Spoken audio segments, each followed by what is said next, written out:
वो एक ऐसी मशीन जो कि किसी भी इंसान को उसकी किसी भी तरह की पुरानी यादों में भेज सकती थी, और जब भी वो इंसान उन यादों में चला जाता था तब उसे वो सारी चीजें बिल्कुल वैसी ही लगती थी जैसे कि उसने रियल लाइफ में उन्हें एक्सपीरियंस करा था। वैसी मशीन पूरी दुनिया में सिर्फ एक ही इंसान के पास थी, पर अचानक से ही उस इंसान को एक दिन पता चलता है कि उसकी गर्लफ्रेंड उसे छोड़कर कहीं पर चली गई है, और इसीलिए वो डिसाइड करता है कि वो बार बार अपनी मशीन का यूज करेगा ताकि वो बार बार अपनी गर्लफ्रेंड के साथ बिताई हुई यादों को जीकर अपनी गर्लफ्रेंड से ये जान सके कि उसके दिमाग में कहाँ कहाँ जाने का प्लान आ सकता था। अब वो अपनी गर्लफ्रेंड को ढूंढ पाता है या फिर नहीं, वो सब जानने के लिए तो आप लोगों को कहानी को देखना पड़ेगा। तो कहानी की शुरुआत फ्यूचर में एक ऐसी दुनिया से होती है जहाँ पर अर्थ का सी लेवल ग्लोबल वार्मिंग की वजह से थोड़ा सा हाई हो गया था, और उसी वजह से काफी सारी कंट्रीज भी पानी के अंदर ही समा चुकी थी। जिसके साथ ही अब सीन वहां से मायामी शहर पर आता है जहाँ की सड़कों पर पूरी तरह से पानी भर चुका था, और सभी लोग काफी ज्यादा परेशान भी रहा करते थे। उन लोगों को इधर से उधर जाने के लिए बोट का सहारा लेना पड़ता था, और वो लोग अपने पुराने समय में लौटने के लिए कुछ भी कर सकते थे। अब मायामी शहर भी दो हिस्सों में बट गया था, जिसमें से एक हिस्से में तो स्लम और साथ ही पुअर पीपल रहा करते थे जिनके चारों तरफ सिर्फ पानी ही पानी था, और वहीं दूसरी तरफ अमीर लोगों ने अपने लिए एक नई कॉलोनी बसा ली थी जहां पर वो लोग सूखी ग्राउंड में रहा करते थे। अब मायामी में ही हम लोग निक बेरेंस्टर नाम के एक प्राइवेट इन्वेस्टिगेटर को देख पाते हैं जिसका रोल ह्यूग जैकमैन ने ही प्ले करा है। उम्मीद है कि आप लोगों को वुल्वरीन की वजह से ह्यूग जैकमैन काफी ज्यादा पसंद होंगे, और आप लोगों को उनके बारे में और क्या क्या चीजें पसंद है उसके बारे में कमेंट सेक्शन में जरूर बताना। निक के पास असल में रेमिसेंस नाम की एक मशीन थी जिसमें किसी भी इंसान को अगर लेटा दिया जाता था तो उस इंसान को उसकी पास्ट मेमोरीज में भेजा जा सकता था, जिससे उस इंसान को वो सारी चीजें बिल्कुल रियल लगती थी, और जो मशीन को ऑपरेट करा करता था वो उस इंसान की हर एक मेमोरी को होलोग्राम के थ्रू ऑडियोज के साथ अपने सामने होता हुआ देख सकता था।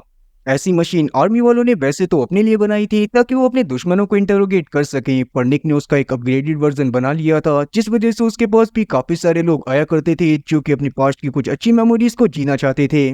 उसी कारण से निक बहुत ज्यादा फेमस भी था, और उसके काफी सारे रेगुलर क्लाइंट भी थे जो कि अक्सर उसके पास आया करते थे और अपनी पुरानी मेमोरीज को देखा करते थे। निक उनका बहुत अच्छे से स्वागत करा करता था और इसी से उसका गुजारा भी चल रहा था। अब रेमिसेंस का सबसे पहले यूज करने के लिए वहां पर एक आदमी आता है जो कि अक्सर वहां पर आया करता था ताकि वो अपने डॉग के साथ खेल पाए। वहां पर आने के बाद वो अपने डॉग से मिलता है और उसके बाद वहां से चला जाता है।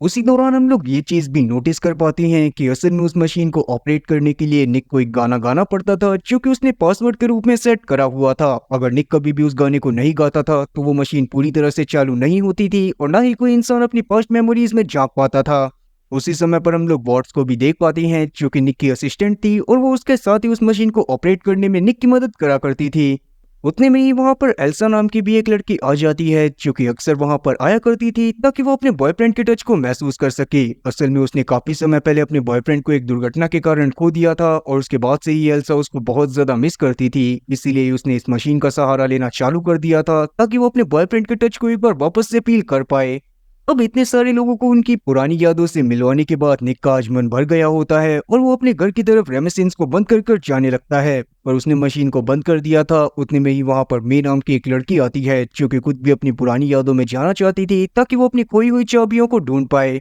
अब वैसे तो निक काफी ज्यादा सख्त लौंडा था, और एक बार मशीन बंद करने के बाद वो किसी भी इंसान के लिए अगले दिन से पहले मशीन को चालू नहीं करा करता था। पर ना जाने आज उसे मे को देखने के बाद क्या हो जाता है। उसको देखते ही वो काफी ज्यादा खुश होते हुए मे के लिए मशीन चालू कर देता है, और उसकी हरकतों से हम लोग जान पाते हैं कि कहीं ना कहीं वो मे को पसंद करने लग गया है। बॉट्स खुद भी निक के इस रूप को देखने के बाद बहुत ज्यादा शौक थी, पर अभी के लिए वो निक के ऑर्डर को मानते हुए रेमिसेंस को वापस से चालू करती है। और जब मे को उस मशीन के अंदर लिटाया जाता है तो मे को ये बात पता चलती है कि असल में वो जिस क्लब में ओपरा सिंगिंग का काम करती है वहीं पर वो अपनी कीज को भूल गई है। निक को मे बहुत ज्यादा पसंद आ गई थी और वो बार बार उसकी आवाज को सुनना चाहता था। इसी मारे वो तब तक मे को नींद से नहीं जगाता जब तक कि मे का गाना पूरी तरह से खत्म नहीं हो गया था, और निक भी उसको तब तक लगातार सुनते जा रहा था जब तक मे खुद ही गाना बंद नहीं कर देती। अब एक बार मे का गाना खत्म होने के बाद जैसे ही वो रेमिसेंस मशीन से उठती है तो वो तुरंत ही वहां से क्लब की तरफ चली जाती है ताकि वो अपनी कीज को वापस से रिसीव कर सके। उसी दौरान हम लोग देखते हैं कि मे अपनी ईयर रिंग को उसी मशीन के पास भूल गई थी, जिसको देखने के बाद निक उसे उठाकर अपने पास रख लेता है।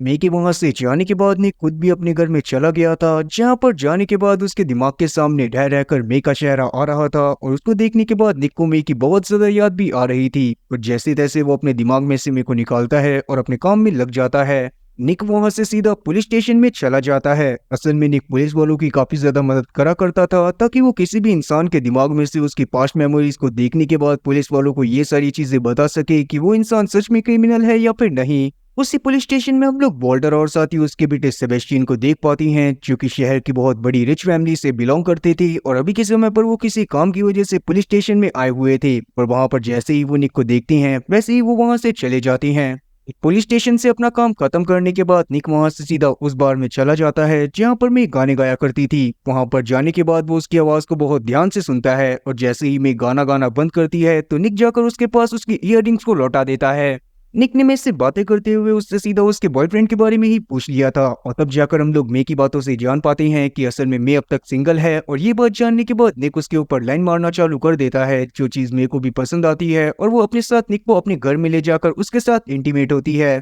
अब वो दोनों ही एक दूसरे को बहुत ज्यादा पसंद करने लग गए थे और वो एक दूसरे के साथ जीने मरने की कस्में खा चुके थे। अगले दिन हम लोग निक को देखते हैं जिसके जब मे के घर में आंख खुलती है तो वो मे से जाकर बात करने लगता है और उस दौरान हम लोग मे की बातों से जान पाती हैं कि मे कुछ माफिया से बचते हुए इस जगह पर आकर रह रही थी और इसीलिए उसे क्लब में भी गाना गाना पड़ रहा था। वरना मे का मन तो ये था कि वो बीच में जाकर अपने सुंदर से घर में रहे, पर वहां पर वो नहीं जा सकती थी क्योंकि वहां पर उसके साथ माफिया को कुछ इशू चल रहा था। और तभी अचानक से ही निक के साथ कुछ अजीब सी चीजें होने लगती हैं और उसकी आंखें रेमिनिसेंस में खुलती हैं। तब जाकर हमें असली सच्चाई का पता चलता है कि निक खुद भी उस मशीन का बहुत ज्यादा यूज करता था क्योंकि मैं उसे बहुत पहले ही छोड़कर भाग चुकी थी। उतने में ही वहां पर बॉट्स पहुंच जाती है जो कि निक को इतने समय से लगातार उस मशीन का यूज करते हुए देख रही थी और तब वो उसे समझाने की कोशिश करती है कि निक को इतना ज्यादा रेमिनिसेंस का यूज नहीं करना चाहिए क्योंकि रेमिनिसेंस का लगातार यूज करने की वजह से दिमाग पर एक बहुत बुरा असर पड़ सकता था।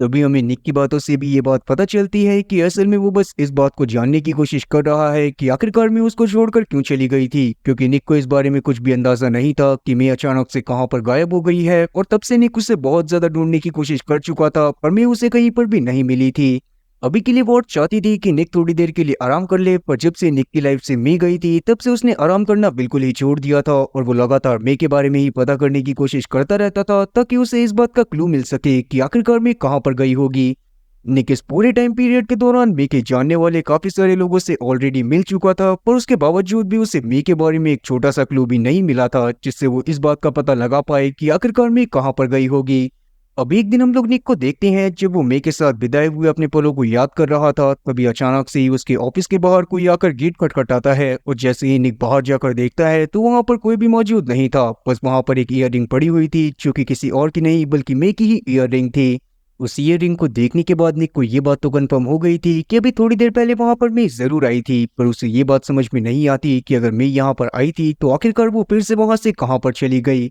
तब निक इस बारे में बॉट्स को भी बताता है, पर क्योंकि बॉट्स इस बात को जानती थी कि निक काफी समय से सिर्फ मे के बारे में ही सोच रहा है, इसी वजह से उसे लगता है कि शायद निक को इस बार भी वहम हुआ होगा और पहले से ही वहां पर वो ईयररिंग पड़ी होगी जो कि अभी के समय पर निक को दिखी होगी। और इसीलिए वो अभी निक की बातों पर ज्यादा ध्यान ना देते हुए निक के साथ सीधा पुलिस स्टेशन में चली जाती है, जहां पर पुलिस वालों ने एक माइल्स नाम के बंदे को पकड़ा हुआ था जिससे उन्हें एक बहुत बड़े गैंगस्टर की इंफॉर्मेशन मिल सकती थी। और इसीलिए वो चाहती थी कि निक और साथ ही बॉट्स मिलकर उस मशीन की मदद से जो कि उनके पास थी माइल्स की यादों में जाएं। अब निक जब रेमिनिसेंस की मदद से माइल्स की यादों में जाता है तो वो माइल्स की 5 साल पुरानी मेमोरीज में पहुंच गया था। वहां पर वो देखता है कि माइल्स का लेन देन एक सेंट जॉन्स नाम के एक ड्रग माफिया के साथ होता है जो कि आसपास के एरिया में बहुत ज्यादा ड्रग सप्लाई कराया करता था। और एक बार जब वो एक डील की वजह से एक बार में गए होते हैं तब वहां पर सेंट जॉन्स की नजर मे के ऊपर पड़ती है जो कि पहले उस बार में गाना गाया करती थी और उसी से उसका खर्चा पानी चल रहा था। सेंट जॉन ने मे को देखते ही पसंद कर लिया था और डिसाइड कर लिया था कि वो उसके साथ ही रहेगा। और क्योंकि जियो उस टाइम पे काफी ज्यादा ही खतरनाक बंदा था इसीलिए मैं भी उससे अपना पीछा नहीं छुड़वा पाई थी। और धीरे धीरे जियो के साथ रहते रहते मेरे को बहुत ज्यादा ड्रग की आदत लग गई थी और उसने बहुत ज्यादा ड्रग कंज्यूम करना भी चालू कर दिया था। प्रेजेंट टाइम में हम लोग देख पाते हैं कि माइल्स अपनी मेमोरीज से बाहर आने की कोशिश कर रहा था पर निक उसे ऐसा नहीं करने देता। और उस दौरान हम लोग देख पाते हैं कि जब माइल्स वापस से अपनी मेमोरीज में जाता है तो हमें एक सीन दिखाया जाता है जहाँ पर मैं जियो का सारा ड्रग लेकर अपने साथ कहीं पर भाग गई थी। अब ये बात जानने के बाद कि जियो का मे के साथ कोई ना कोई कनेक्शन है, निक का इंटरेस्ट इस केस में बहुत ज्यादा बढ़ गया था और वो तुरंत ही जियो के पास मिलने के लिए पहुंच जाता है जहां पर वो माइल्स का दोस्त होने का दावा करता है और जाकर जियो से बातें करने लगता है। निक वहां पर गया था ताकि वो मे के बारे में और ज्यादा जानकारी जो से ले पाए, पर जो इस बात को समझ जाता है कि निक यहाँ पर सिर्फ जो के बारे में जानने के लिए आया है और वो माइल्स का कोई दोस्त वोस्त नहीं है, इसीलिए वो अपने साथियों से कहकर निक को पिटवाता है और उसे पानी में डुबो डुबो कर उसको टॉर्चर करता है। पर इतना ज्यादा टॉर्चर होने के बावजूद भी एक आशिक तो आशिक ही रहेगा, इसीलिए निक भी वहां पर आशिकों वाले रूल्स को फॉलो करते हुए सिर्फ मे के बारे में पूछने लगता है। तब जाकर हम लोग जो की बातों से जान पाते हैं कि जो की नजरों में मे असल में एक सबसे बड़ी चोटी है जिसने निक के पास से भी जरूर कुछ ना कुछ चुराया होगा। पर वहां पर निक को ये बात समझ में नहीं आ रही थी कि आखिरकार मे उसके पास क्या चुराने के लिए आई होगी और क्या चुराने के लिए उसने निक के साथ प्यार का नाटक करा होगा। पर जो वहां पर निक के दुखड़े सुनने के लिए नहीं बैठा हुआ था, वो अपने सभी साथियों को ऑर्डर देता है कि वो लोग निक को जान से मार दें, और उसके सभी साथी मिलकर निक को जान से मार पाते कि उतने में ही वहां पर निक की एक दोस्त वॉट्स पहुंच जाती है जो कि अपने साथ बहुत सारे हथियार लेकर आई थी, और वो एक एक करके जो के साथ साथ उसके बाकी साथियों का भी गेम बजा देती है। और तब वॉट्स वहां पर निक की जान को किसी तरह से बचाकर निक को अपने साथ वापस से ऑफिस में लेकर चली गई थी, जहां पर पहुंचने के बाद भी निक बाज नहीं आता और वो वॉट्स को बस शुक्रिया कहने के बाद वापस से अपनी बाबू के ख्यालों में जाने लगता है। निक एक बार वापस से रेमिनिसेंस के जरिए मे की यादों में जाकर ये बात पता लगाना चाहता था कि मे उसके पास क्या चुराने के लिए आई थी, पर वॉट्स उसे ऐसा करने से रोक देती है। और तब हम लोग वॉट्स की बातों से ये बात भी जान पाते हैं कि असल में मे गायब होने से एक दिन पहले वॉट्स के पास मिलने के लिए आई थी और वो वॉट्स के लिए एक बियर भी लेकर आई थी। और बियर देखने के बाद वॉट्स काफी ज्यादा इमोशनल हो गई थी, क्योंकि पहले के समय पर वो बहुत ज्यादा नशे में रहा करती थी, जिस वजह से उसे अपने बेटे को भी खोना पड़ गया था। और तब से ही उसने डिसाइड करा था कि वो एक बार भी नशा नहीं करेगी। और आज जब मैं उसके सामने बियर बॉटल लेकर आ गई थी तो वॉट्स काफी ज्यादा इमोशनल हो गई थी, और इसीलिए वो बाथरूम में जाकर रोने लगती है। और निक को अब वॉट्स के उस समय की मेमोरीज को देखने के बाद ये बात पता चलती है कि असल में वॉट्स के बाथरूम में जाते ही अचानक से मे खड़ी हुई थी और स्टोरेज रूम की तरफ गई थी, जहां पर से उसने एल्सा की सारी मेमोरीज को लिया था, और उन मेमोरीज को लेने के बाद वो बाहर चली गई थी। एल्सा असल में वही लड़की थी जिसको हमने मूवी की शुरुआत में देखा था, और वो अक्सर निक के पास आया करती थी ताकि उसके पास आकर वो रेमिनिसेंस की मदद से अपने बॉयफ्रेंड के टच को महसूस कर पाए। लेकिन निक को अभी ये बात समझ में नहीं आ रही थी कि आखिरकार एल्सा का मे से क्या लेना देना है और मे ने एल्सा की फाइल को क्यों चुराया था। और यही सारी बातें जानने के लिए वो तुरंत ही एल्सा के घर पर चला जाता है, और वहां पर जाने के बाद उसके सामने एक ऐसी खबर आती है जिसको सुनने के बाद निक के तो एकदम होश उड़ गए थे। असल में वहां पर निक को एल्सा की एक फ्रेंड की मदद से पता चला था कि अभी कुछ समय पहले ही एल्सा का किसी ने बहुत बुरी तरह से मर्डर कर दिया है, और उसके अगले दिन ही उस जगह पर एक औरत आई थी जो कि एल्सा के छोटे बेटे को अपने साथ कहीं पर लेकर चली गई थी। और अब ये बात जानने के बाद कि एल्सा के बेटे को कोई औरत वहां पर आकर ले गई थी, निक इस बात को समझ जाता है कि वो औरत कोई और नहीं बल्कि खुद मे ही होगी, क्योंकि मे के अंदर कहीं ना कहीं ये चीज थी कि वो दूसरों की मदद करने के लिए किसी भी हद तक जा सकती थी, और बच्चों को तो वो बहुत ज्यादा ही पसंद करती थी। तब निक वहां पर एल्सा के घर को चेक करने के लिए जाता है, पर जैसे ही वो उस जगह पर पहुंचता है तो वहां पर उसकी मुलाकात एक आदमी से होती है। पर जैसे ही वो आदमी वहां पर निक को देखता है, वैसे ही वो उसे बहुत बुरी तरह से मारने लगता है और उसे मे को ना ढूंढने को बोलता है। और वहां पर तो निक को ये बात समझ में नहीं आ रही थी कि आखिरकार ये भाईजान है कौन और इसकी जान के दुश्मन क्यों बने पड़े हैं। पर निक की अभी ऐसी तैसी हो गई थी और वो बस जमीन पर पड़ा कर्रा रहा था। इतना बोलने के बाद वो आदमी अचानक से ही अपने फोन को निकालता है और किसी को फोन करते हुए बोलता है कि निक अब आगे से उसको कभी भी परेशान नहीं करेगा। पर अभी तक निक को ये बात समझ में नहीं आ रही थी कि आखिरकार ये महाशय कौन है और उस महाशय ने निक के ऊपर अटैक क्यों करा था। इसीलिए बाद में जैसे ही निक को होश आता है, वैसे ही वो अपनी लैब में जाने के बाद रेमिनिसेंस की मदद से उस आदमी की फोटो को अपने दिमाग से बाहर निकाल लेता है। अब उस आदमी की फोटो को देखने के बाद वॉट्स और साथ ही निक को ये बात पता चलती है कि असल में वो आदमी एक अंडरकवर पुलिस ऑफिसर है जो कि काफी सारे इलीगल कामों को भी करता है, और साथ ही वो ऐसे काफी सारे लोगों का साथ भी दिया करता था जो कि इलीगल एक्टिविटीज में इन्वॉल्व थे। वो आदमी असल में पहले जो के लिए भी काम करा करता था, उसने जो के कहने पर काफी सारे लोगों का नाम सत्य भी करा था। इसी वजह से उसके बारे में और ज्यादा इन्फॉर्मेशन निकालने के लिए निक और साथी वॉट्स सीधा पुलिस स्टेशन की तरफ जाने लगते हैं।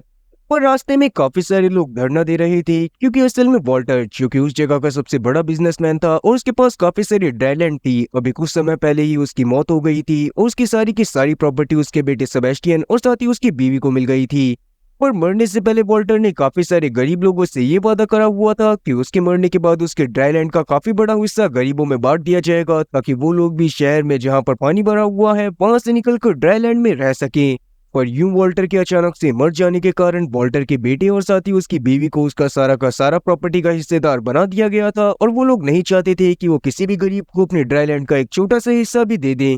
पर जैसे ही निक वॉल्टर की बीवी को देखता है तो वो काफी ज्यादा शॉक होता है, क्योंकि वॉल्टर की बीवी असल में निक की पहली क्लाइंट थी और वो सबसे पहले निक के पास तब आई थी जब निक ने रेमिनिसेंस को बनाया था और उसने अपने प्राइवेट इन्वेस्टिगेटर के करियर को चालू करा था। अब ये बात जानने के बाद निक तुरंत ही सीधा अपनी लैब में पहुंचता है और वहां पर पहुंचने के बाद वो वॉल्टर की बीवी मतलब कि ताम्रा की मेमोरीज को चेक करने लगता है और उसके बाद वो एल्सा की मेमोरीज को भी चेक करता है। तब उसे एक बात पता चलती है कि असल में वॉल्टर खुद ही एल्सा का बॉयफ्रेंड था और वही उसके साथ टाइम स्पेंड करा करता था। और इस बात का मतलब साफ था कि एल्सा बार बार जिस आदमी की मेमोरीज और उसके टच को फील करने के लिए निक के पास आया करती थी वो आदमी कोई और नहीं बल्कि वॉल्टर था। साथ ही तभी निक को ये बात भी समझ में आ जाती है कि असल में जो एल्सा का बेटा था वो किसी और का बेटा नहीं बल्कि वॉल्टर का बेटा था।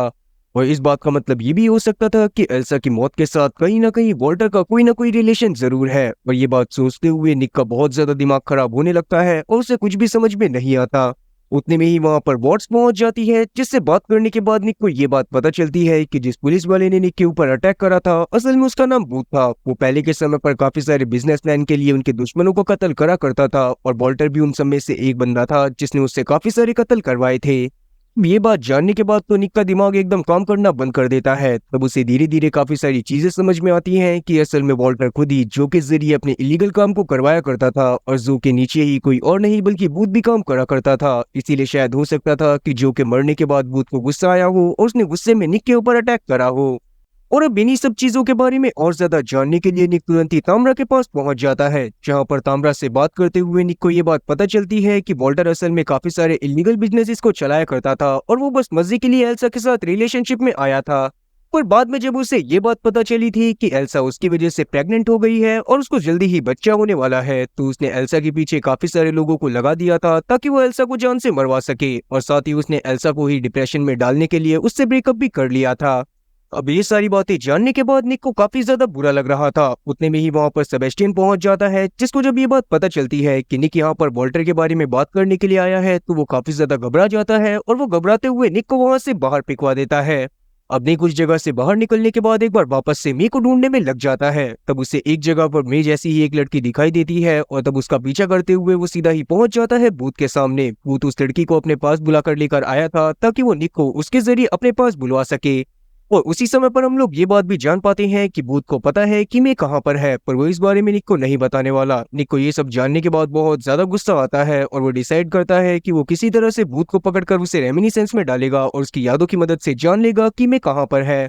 अब जैसे ही बूथ को ये बात समझ में आती है तो वो तुरंत ही वहां की खिड़की से कूदकर भागने लगता है, पर इस बार निक उसका पीछा करता है और वो बूथ का पीछा करते हुए एक रूम में पहुंच जाता है जो कि पूरी तरह से टूटा हुआ था और टूटे हुए रूम के नीचे काफी सारा समुद्र का पानी भरा हुआ था। उस जगह पर पहुंचते के साथ ही निक ने बूथ के ऊपर घूंसे लात बरसाना चालू कर दिया था और वो दोनों ही एक दूसरे से लड़ाई करते हुए एक दूसरे को 180 की रफ्तार से उठा उठा कर फेंकते हैं। उसी दौरान हम लोग देखते हैं कि अचानक से बूथ का पैर एक पियानो में फंस जाता है और वो पियानो कुछ ही समय में तोड़ तोड़कर समुद्र के पानी में जाकर गिर जाता है। अब वैसे तो निक का मन कर रहा था कि इस हाथी को डूबकर मर जाना चाहिए, पर क्योंकि उसे मे की लोकेशन भी तो जाननी थी, इसीलिए वो वहां पर से बूथ को जैसे तैसे निकालता है और उसे बेहोश करने के बाद सीधा अपनी लैब में लेकर जाता है और रेमिनिसेंस मशीन में डाल देता है। अब सबसे पहले तो निक इस बात को जानता है कि बूथ सबसे पहले मे से कहां पर मिला था। उस दौरान हम लोग बूथ की मेमोरीज से ये बात जान पाती हैं कि असल में मे जब जो के पास से ड्रग चुरा कर भागने की कोशिश कर रही थी, उसी दौरान अचानक से बूथ की नजर उसके ऊपर पड़ गई थी और बूथ ने उसे पकड़ भी लिया था। तब उस दौरान मे को लगता है कि शायद अब वो मारी जाएगी, पर हम लोग बूथ की बातों से जान पाते हैं कि वो मे को जान से नहीं मारना चाहता और उसके पास मे के लिए कुछ और ही काम है और मे को उसके लिए वो काम करना पड़ेगा अगर वो जिंदा रहना चाहती है तो। तब मे भी डर के मारे बूथ के लिए सारे काम करने के लिए मान जाती है। उस दौरान हम लोग बूथ को देखते हैं जो कि मे को काम देता है कि मे को निक के पास जाना है और उससे प्यार का नाटक करते हुए उसके पास से एल्सा नाम की एक लड़की की डिस्क चुरा कर लानी है, जिसकी मेमोरीज की मदद से ही वो इस बात को जान सकता था कि एल्सा ने अपने बच्चे को कहाँ पर छुपा कर रखा हुआ है। तो मे भी इस काम को करने के लिए मान जाती है और जैसा कि उन्होंने प्लान करा था वो सबसे पहले तो निक के पास आती है और उससे प्यार करने का नाटक करती है, पर बाद में उसे सच में निक से प्यार हो जाता है। इसीलिए उसने बूथ के साथ को छोड़ने का फैसला करा था और उसने डिसाइड करा था कि वो निक के पास से कुछ भी नहीं चुराएगी और निक को किसी भी हालत में धोखा नहीं देगी। तो ये बात जानने के बाद बूथ को बहुत ज्यादा गुस्सा आता है और वो मे को बहुत बुरी तरह से वापस से मारने लगता है, जिस वजह से मे काफी ज्यादा डर जाती है और इसीलिए वो ना चाहते हुए भी एल्सा की डिस्क को चुरा लेती है। पर उसके बाद उसने डिसाइड कर लिया था कि वो बूथ के साथ अब कभी भी काम नहीं करेगी और ना ही उससे दोबारा कभी मिलेगी। लेकिन वो डिस्क बूथ को हैंड ओवर करने के बाद जब मेरे को इस बात का पता चलता है कि बूथ असल में उस लड़की को जान से मारना चाहता है जिसकी ये डिस्क है, और साथ ही उसके 5 साल के बच्चे को भी, तो वहां पर मैं डिसाइड करती है कि वो किसी भी हालत में एल्सा और साथ ही उसकी बेटी की जान को बचाएगी। अब वो बूथ का पीछा करते हुए जैसे तैसे एल्सा और साथ ही फ्रेडी के पास तो पहुंच जाती है, पर उस दौरान हम लोग देखते हैं कि बूथ एल्सा को जान से मार देता है, और जब वो फ्रेडी को जान से मारने वाला होता है उसी समय पर वहां पर मे पहुंच जाती है जो कि सीधा फ्रेडी को लेकर अपने साथ कहीं पर चली गई थी। और ये वही समय था जब अचानक से मैं कहीं पर गायब हो गई थी और निक उसके लिए काफी ज्यादा परेशान हो गया था, जिसके बाद से ही निक ने काफी ज्यादा रेमिनिसेंस का यूज करना चालू कर दिया था ताकि वो इस बात को जान सके कि मैं कहाँ पर गायब हुई होगी और आखिरकार उसका उन लोगों के साथ क्या लफड़ा हुआ था जो कि पहले के टाइम पर उसके आसपास के एरिया में रहते थे। और आपको ये बात भी याद होगी कि अचानक से एक दिन निक को लगा था कि उसकी लैब के बाहर मे आई हुई है, पर जब वो बाहर गया था तो उसे वहां पर कोई भी नहीं मिला था। बस वहां पर उसे मे की गिरी हुई एक ईयररिंग मिली थी जिसको उठाकर वो अपने साथ चला आया था। उस समय पर मे ही वहां पर आई थी, और वो इस वजह से वहां पर आई थी ताकि वो निक को भी अपने साथ उसी लोकेशन पर लेकर जा सके जहां पर उसने फ्रेडी को ले जाकर रखा हुआ था। और साथ ही उसने ये भी डिसाइड करा था कि इस बार वो निक को सारी सच्चाई बता देगी और उसके साथ ही हमेशा रहेगी। पर निक के उस समय पर गेट पर पहुंचने से पहले ही अचानक से भूत वहां पर आ गया था जो कि मेरे को अपने साथ जबरदस्ती पकड़ कर ले गया था। इसीलिए मैंने वहां पर अपनी ईयररिंग निकाल कर फेंक दी थी, क्योंकि उसे इस बात का पता था कि निक को जैसे ही वो ईयररिंग मिलेगी वैसे ही वो वापस से मेरे को ढूंढना चालू कर देगा। वेल आके हम लोग भूत की मेमोरीज में देख पाती हैं कि वो मेरे को अपने साथ पकड़कर एक बिल्डिंग के टॉप फ्लोर पर लेकर आ गया था जहां पर वो मेरे से बातें करते हुए उसे काफी सारे ड्रग्स देता है ताकि वो उससे फ्रेडी की लोकेशन के बारे में जान सके। तब ड्रग्स का असर पूरी तरह से मेरे के ऊपर होने से पहले ही मेरे को इस बात का अंदाजा हो जाता है कि वो इस बार जिंदा नहीं बचने वाली। साथ ही उसे ये बात भी पता थी कि अगर एक बार उसके दिमाग के ऊपर ड्रग्स का असर हो गया तो वो भूत को फ्रेडी की लोकेशन के बारे में सच बता देगी। इसीलिए वो बस इतना बोलती है कि मैंने फ्रेडी को अपनी फेवरेट लोकेशन पर छुपाया है और मुझे पता है कि तुम उसे बचा लोगे। ये शब्द उसने सिर्फ निक के लिए बोले थे, क्योंकि वो इस बात को जानती थी कि निक जैसे तैसे भूत को पकड़ लेगा और बाद में वो भूत को रेमिनिसेंस में डालकर इस याद को जरूर देखेगा। इतना बोलने के बाद में तुरंत ही बिल्डिंग के कोने पर जाकर वहां से कूदकर सुसाइड कर लेती है, जो जैसे ही निक देखता है तो उसका दिमाग काफी ज्यादा परेशान हो जाता है और वो बहुत जोर जोर से रोने लगता है। पर वो इस बात को समझ गया था कि मैं असल में उससे बहुत ज्यादा प्यार करती थी और मैं यही चाहती थी कि निक किसी भी हालत में फ्रेडी की जान को बचा ले। निक को भूत के ऊपर बहुत ज्यादा गुस्सा आ रहा था, इसीलिए वो भूत से बदला लेने के लिए उसे उसकी सबसे भयानक याद करने को कहता है। जिस दौरान हम लोग भूत की यादों में देख पाते हैं कि अचानक से ही एक दिन जो को पता चल गया था कि भूत ने मेरे को उससे बचाने की कोशिश करी थी, इसीलिए वो भूत के पास अपने साथियों के साथ जाकर भूत को जिंदा ही जला देता है। और वही याद भूत के लिए सबसे ज्यादा खतरनाक थी, जिसके बाद निक भूत की कुछ और यादों को देखता है और वहां से भूत को बार बार उसकी भयानक याद को जीने के लिए छोड़कर चला जाता है। उस दौरान हम लोग भूत को देखते हैं कि अपनी याद को बार बार जीने की वजह से वो काफी ज्यादा तड़प रहा था और मौके पर ही उसकी मौत भी हो जाती है। वेल आगे हम लोग निक को देखते हैं जो कि वहां से निकलकर सीधा सेबेस्टियन के पास जाता है, और उस दौरान हम लोग निक की बातों से जान पाते हैं कि असल में सेबेस्टियन ही वही इंसान था जिसने भूत को ऑर्डर दिया था कि वो एल्सा और उसके बेटे को जान से मार दे। जबकि वॉल्टर असल में एल्सा और उसके बेटे को बहुत ज्यादा प्यार करता था। हालांकि वॉल्टर के काफी सारे इलीगल बिजनेस थे, पर बाद में उसने उन सभी बिजनेसेस को बंद कर दिया था और वो अपनी छवि सुधारने के लिए काफी सारे लोगों के लिए बहुत अच्छे अच्छे काम भी करना चाहता था। पर सेबेस्टियन को जब इस बारे में पता चला था कि उसके बाप की एक और नाजायज औलाद है, तो वो नहीं चाहता था कि उसे आगे चलकर उस नाजायज औलाद के साथ किसी भी तरह की कोई भी प्रॉपर्टी शेयर करनी पड़े। इसीलिए सबसे पहले सेबेस्टियन ने वॉल्टर को खुद जान से मारा था और बाद में उसने भूत के जरिए एल्सा और उसके बेटे को भी जान से मरवाने की कोशिश करी थी। वेल अभी के लिए सेबेस्टियन को निक धमकी देते हुए वहां से चला जाता है और पुलिस स्टेशन में जाकर सबसे पहले तो वो सेबेस्टियन के बारे में बताता है और साथ ही वो इस बात के बारे में भी बता देता है कि मैंने फ्रेडी को कहां पर छुपाया होगा। तब पुलिस वाले भी जाकर किसी तरह से फ्रेडी को रेस्क्यू कर लेते हैं, जो कि असल में वही बीच का व्हाइट हाउस था जहाँ पर मैं अक्सर जाना चाहती थी। जिसके कुछ दिनों बाद हम लोग देख पाते हैं कि काफी सारे लोगों ने सेबेस्टियन के बारे में पता चलने के बाद सेबेस्टियन के ऊपर हमला कर दिया था और साथ ही उसकी काफी सारी प्रॉपर्टी को भी हड़प लिया था। पुलिस वालों ने भी इसी वजह से सेबेस्टियन को गिरफ्तार कर लिया था। खैर आगे हम लोग देखते हैं निक को, जो कि रेमिनिसेंस की मदद से अपनी यादों में खोया हुआ था जहाँ पर वो मी के साथ मजे मार रहा था। अब इसी तरह से काफी साल बीत जाते हैं और हम लोग देखते हैं कि निक अब बूढ़ा हो गया है, पर आज भी वो रेमिनिसेंस के थ्रू मी के साथ अपनी यादों में जिंदा है, जो चीज शायद ये दर्शाती है कि सच्चा प्यार कभी भी नहीं मरता। खैर इसी के साथ ये मूवी यहीं पर खत्म होती है। तो उम्मीद है कि एक्सप्लेनेशन अच्छी लगी होगी, और अगर एक्सप्लेनेशन अच्छी लगी हो तो चैनल को सब्सक्राइब करना और बेल नोटिफिकेशन को ऑल पर सेलेक्ट करना और वीडियो को भी लाइक करना। मैं ऐसी ही और मजेदार एक्सप्लेनेशन वीडियोस लाता रहूंगा। खैर तब तक के लिए टाटा और गुड बाय।